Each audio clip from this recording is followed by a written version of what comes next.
be showing you how to factory reset your Motorola G7 power.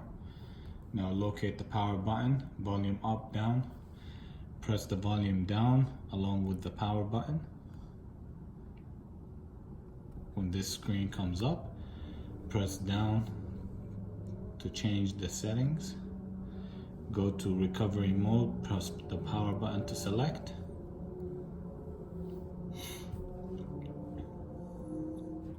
When you see this screen, press the volume up in power.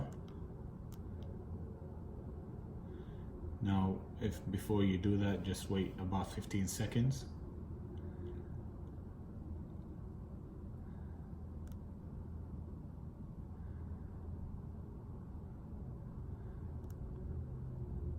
Press the volume up and the power. Locate wipe data factory reset. Press the power to select.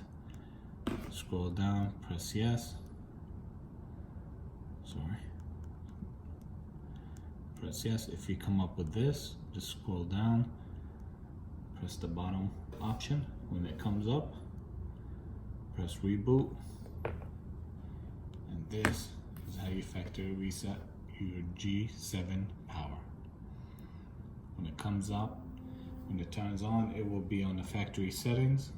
Just go through the prompts and enjoy. Thank you. Like and subscribe. Thanks.